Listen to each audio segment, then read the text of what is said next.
जय जय श्री राधे श्याम। आज हम आपको श्री बांके बिहारी लाल के बहुत ही प्यारे भक्त की कथा सुनाने जा रहे हैं। आपने दीवानगी और प्रेम के लिए पागल लोगों की कहानियां तो बहुत सुनी होंगी, पर ऐसी दीवानगी जो बाबा ने श्री बांके बिहारी जी से की आज तक आपने नहीं सुनी होगी। कुछ वर्ष पूर्व की बात है।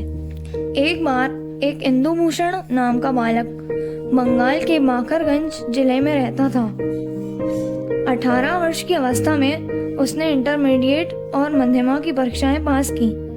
इन परीक्षाओं में उत्तीर्ण होने के पश्चात भौतिक उन्नति के सारे मार्ग उनके लिए खुल गए। उनकी तीक्ष्ण बुद्धि, अच्छा स्वास्थ्य, परिश्रमी स्वभाव और उच्च शिक्षा के लिए उपलब्ध आवश्यक पारिवारिक सुख समृद्धि पूर्ण भविष्य की सूचना देने लगी। कोई कहता कि वे उच्च कोटि के विद्वान बनेंगे, कोई कहता कि वे एक सफल वकील बनेंगे या बैरिस्टर बनेंगे, कोई कहता वे एक यशस्वी समाज सेवक और नेता बनेंगे, पर कोई भी कल्पना न कर सका कि वे 20-22 वर्ष की अल्पावस्था में ही वृंदावन के बांके बिहारी के श्रृंगार के लिए फूलों की चोरी करने वाले फूल बाबा बनेंगे। पर इसमें आश्चर्य की कोई बात नहीं। बांके बिहारी का प्रभाव ही कुछ ऐसा है जिसकी उनके ऊपर एक बार दृष्टि पड़ जाए, जिसके मानस पटल पर छवि एक बार उदय हो जाए, जिसके कर्ण कुहर में उनके नाम, गुण, रूप, लीला, कथा की ध्वनि एक बार गूंज जाए, उसका लौकिक दृष्टि से सब कुछ एकदम उलट पुलट हो जाना कोई असाधारण बात नहीं। इंदुभूषण के पिता श्री निशिकांत बसु बड़े कृष्ण भक्त थे, इसलिए वृंदावन के बांके बिहारी से अल्पावस्था में ही उनका परिचय हो जाना स्वाभाविक था। जब से उनका परिचय प्राप्त हुआ तभी से उन्हें प्रतीत होने लगा कि उनके यथार्थ बंधु, आत्मीय स्वजन वे ही हैं। उनका धाम ही अपना धाम है, उनकी सेवा ही अपना धर्म है। जैसे तैसे विद्यार्थी जीवन के कुछ दिन व्यतीत कर 20 वर्ष की अवस्था में वे कलकत्ते के नगेंद्र मठ के विष्णु स्वामी संप्रदाय के संत श्री यूत ध्यान प्रकाश जी महाराज से गोपाल मंत्र में दीक्षा लेकर व्रत चले गए। गुरुदेव ने उनका नाम श्री ज्योति प्रकाश दास रखा, पर व्रज में वे फूल बाबा के नाम से पुकारे जाने लगे, क्योंकि सेठों के बगीचों से बिहारी जी के श्रृंगार के लिए फूल चुराकर लाना ही उनकी मुख्य सेवा बन गया था। बांके बिहारी की सेवा का रास्ता इतना सहज और सीधा थोड़े ही है, वह भी बांके बिहारी की तरह कुछ बांका टेढ़ा ही है। व्रज में आकर फूल बाबा कुछ दिन वृंदावन में रहे, फिर सीधे नंदगांव चले गए, यह जानकर कि नंदगांव नंदलाल का निज घर है। वहां सखाओं के साथ खेलते कूदते या गौचारण करते समय नंद भवन से आते जाते उनके दर्शन सहज में हो सकेंगे, पर उन्हें वह दर्शन नहीं हो सके। जब खोज खोज कर हार गए तब उन्होंने प्राण त्याग करने का निश्चय करा। साधु महात्माओं में बहुत समझाने पर भी तब एक दिन बांके बिहारी ने स्वप्न में दर्शन देकर कहा, मेरा दर्शन हट से नहीं प्रेम से होता है, कल यहाँ से उत्तर दिशा में चले जाना। बांके बिहारी जी ने अपने रास्ता आप ही बता दिया। नंदगांव से उत्तर दिशा में बरसाना है। नंदग्राम का प्रकृत रास्ता बरसाना होकर ही है। बरसाना नंदलाल की हृदयाग्नि शक्ति प्रेम स्वरूपणी राधा रानी का स्थान है। ठाकुर जी सब प्रकार से प्रेम के अधीन है, इसलिए प्रेम की अधिष्ठात्री देवी राधा रानी के अधीन है।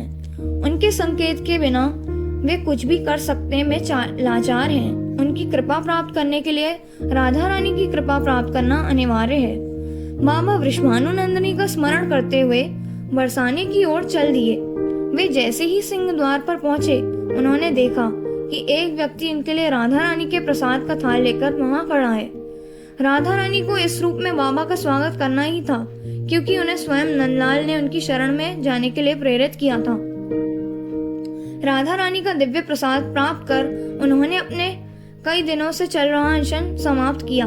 उस प्रसाद को प्राप्त कर उन्हें एक नया बल, नई स्फूर्ति प्राप्त हुई। उन्हें लगा कि करुणामयी राधा रानी की शरण में जाते ही उन्होंने अपना करुणा वारिधि उनके ऊपर उड़ेल दिया। वे इस प्रकार उनके करुण वारी से अभिषेक हो उनके भाव में दिन रात डूबे रहकर बरसाने के निर्जन और सुरम्य सांकरी खोर में भजन करने लगे। वे हर समय भाव समाधि में डूबे रहते। उनके आहार आदि की चिंता स्वयं राधा रानी को करनी पड़ती।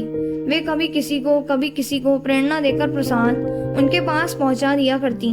कभी कभी तो वे स्वयं ही ब्रजवासी बालिका के रूप में खाने की सामग्री ले उनके पास उपस्थित हुई।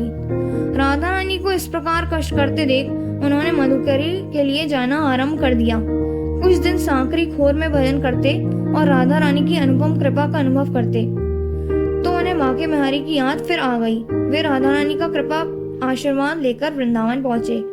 वृंदावन में निधिवन नामक स्थान है जहाँ प्रिया प्रीतम सखियों सहित आज भी रास विलास करते हैं। आज भी उनके भाग्यवान भक्त वहाँ उनके दर्शन कर कृतार्थ होते हैं। बाबा वहाँ युगल के दर्शन प्राप्त करने की लालसा से सोहनी सेवा करने लगे। वे उसे झाड़ मुहार कर उसके कांटे कंकड़ बीनकर उसे स्वच्छ और सुकोमल रखने लगे।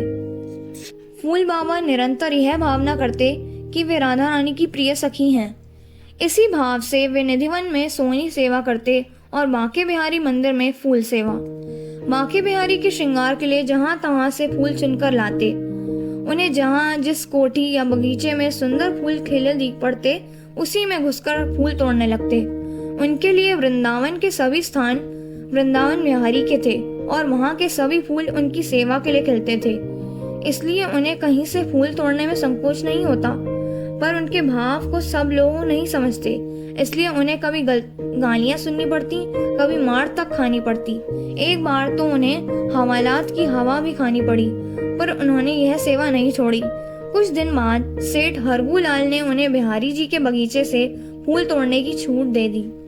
तब उन्होंने दूसरे बगीचों से फूलों की चोरी करना बंद कर दिया। कोई कार्य शुभ हो या शुभ, प्रभु उससे प्रसन्न हो या अप्रसन्न, उसके परिणाम से जाना जाता है। फूल बाबा की फूल सेवा के फलस्वरूप उन्हें युगल की कृपा मिलने लगी। उससे अनुमान लगाया जा सकता है कि प्रभु उनके चोरी के फूलों से कितना प्रसन्न थे। प्रिया प्रीतम को जब किसी भक्त पर कृपा करनी होती है तब योग माया उसके लिए भूमिका तैयार कर देती है, उसके अनुकूल किसी लीला विशेष का सृजन कर देती है। एक दिन जब निधिवन में रास नृत्य हो रहा था, नृत्य करते करते प्रिया जी के नूपुर बिखर गए। सखियों ने उन्हें समेट और पिरोकर प्रिया जी को पहना दिया। नृत्य समाप्त होने पर प्रिया जी ने नूपुरों को गिना, एक नूपुर कम था। सखियां उसे खोजने में जुट गईं। बहुत खोजने पर भी वह न मिला। दूसरे दिन रात आरंभ होने से पूर्व प्रिया जी ने सखियों से कहा, प्रातः काल फूल सखी निधिवन में नित्य सोनी सेवा करती है, उसे आज सोनी सेवा करते समय नूपुर अवश्य मिला होगा। तुम उसके पास जाकर नूपुर ले आओ। उधर फूल बाबा भाव समाधि में देख रहे थे कि उन्हें सखी रूप में रास मंडल में सोनी सेवा करते समय राधा रानी का नूपुर मिला। वे सोच रहे थे कि उनके पास नूपुर मांगने आएंगी तो वे क्या कहेंगे। उसी समय सखियां उनके पास पहुंची और पूछा, तुम्हें सोनी सेवा करते समय श्यामा जी का नूपुर मिला? फूल सखी ने कहा, नूपुर तो मिला, पर वह श्यामा का है या शाम का मैं कैसे जानूं? दोनों के चरण देखकर उनकी नूपुरों से मिलान करूं तभी पता चलेगा। मैं मिलाकर देखूंगी, नूपुर जिसका होगा उसी को दूंगी। श्यामा जी से जाकर जब सखियों ने यह कहा तो उन्होंने फूल सखी को बुलावा भेजा। उससे कहा, देख रही, नूपुर मेरा खोया है, श्याम का नहीं, नूपुर मुझे दे दे। फूल सखी ने अपना हट फिर भी न छोड़ा। तब श्याम और श्यामा दोनों ने अपने अपने चरण उसके आगे बढ़ा दिए। फूल सखी की जन्म जन्मांतर की साधन मिट गई। नील और अरुण चरण कमल द्वय को प्राप्त कर उसका भाव समुद्र उमड़ पड़ा। नूपुर तो राधा रानी को दिया ही, अपने मन और प्राण भी सदा के लिए उनके चरणों में समर्पित कर दिए। जब भावा की भाव समाधि भंग हुई और उन्हें श्यामा सामने न दिखे तो उनकी विरागनी ने और भी प्रचंड रूप धारण किया। वे उन्मत्त की भांति हाँ कृष्ण हाँ राधे कहकर प्रलाप करते और अश्रु विसर्जन करते बाह्य ज्ञान रहित हो इधर उधर डोलने लगे।